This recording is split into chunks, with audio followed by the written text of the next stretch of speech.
In this chapter, Patanjali once again draws our attention to concentration. In chapter 1, Samadhipada, we are told that those who pursue their practices with intensity of feeling, vigour and firm conviction achieve concentration and the fruits thereof more quickly compared to those of medium or lesser intensity. However, the concentration of chapter 3, dharana, which is the sixth rung or arm of Ashtanga, relates to a higher level of consciousness, prajna.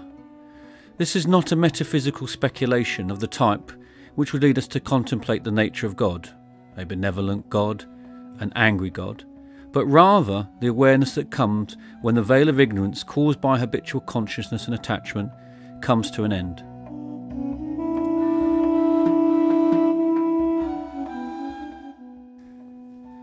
The first 7 verses of chapter 3 indicate that the journey is now inward bound.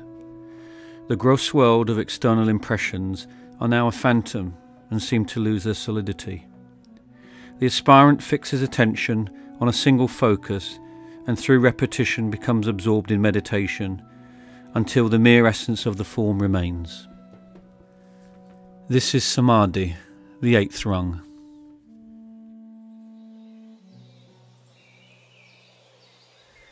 In verse 3.8, we are reminded that so long as we hold a form in our awareness, then the practice remains external. It would be fair to assume that where such a form is present, the focus of attention could be led to the outer world and all its distractions. Even where the forms are no longer present, Patanjali reminds us that deep impressions, samskaras, remain. Indeed, this has its use, as extolled in verse 3.10, where the practices themselves form new tendencies. Who can help but think that this is our hard drive being written over? But more importantly, this new tendency is away from all-pointedness, or the mind thinking of very different things, and towards a one-pointedness. Verses 3.12, culminating in 3.34, are dominated by references to the outcomes of samyama. This is the 3-part process of dharana, dhyana and samadhi, and particularly when applied to a variety of considerations. For instance, in verse 3.16 we have, by samyama on the threefold changes in form, time and characteristics, there comes knowledge of the past and future. It could be tempting to consider the acquisition of such abilities as a boon, but does seeing the future give us any great insight? I think not. I think Patanjali might say that this represents a horizontal consciousness. Moving through time and even space is not a movement in consciousness. This is an important distinction to make. Verse 3.38 makes this very clear.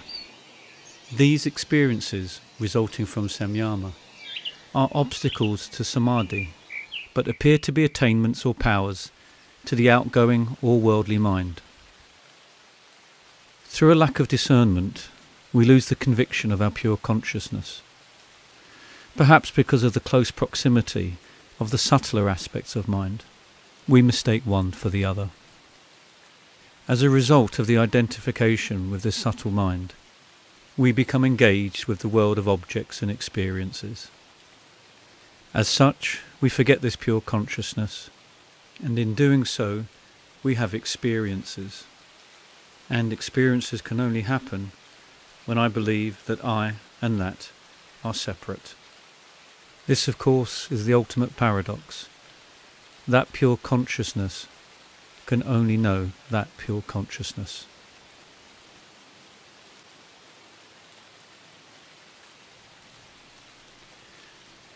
The supreme consciousness can never be extinguished, yet at times it appears veiled. Through samyama, the body no longer hinders, and the darkness caused by human attachment is removed. In conventional scientific thought, darkness is understood to be the absence of light. This suggests that it is anterior, that is, before.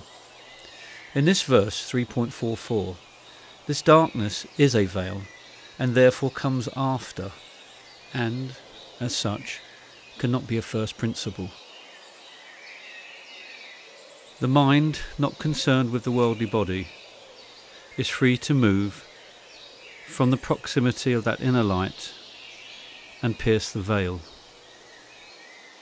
In such moments of insight, the flash comes from our very centre. The mind comes out of that consciousness. And, in verse 3.5, we are reminded that for one who can distinguish between the purest aspects of mind and consciousness itself, there comes supremacy over all forms. However, we must remember that these forms exist on the other side of the veil. So, why would we give up that consciousness at the very centre for something so far away?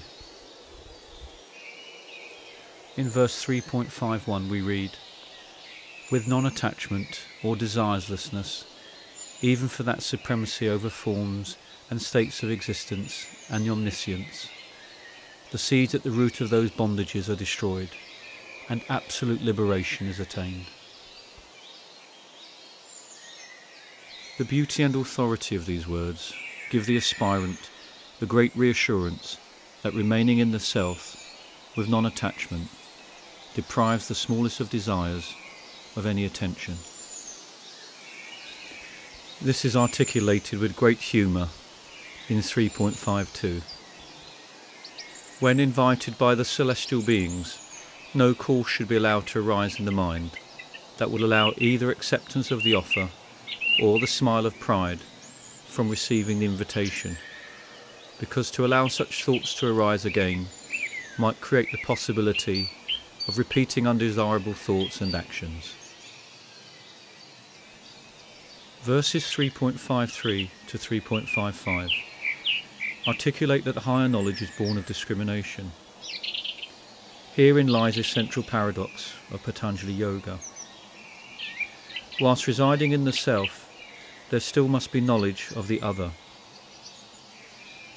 Perhaps this is why liberation is spoken of, rather than annihilation.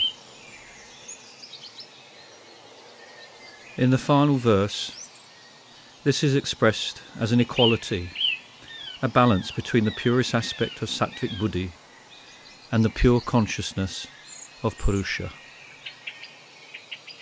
The mind is not extinguished, but finds its rightful place.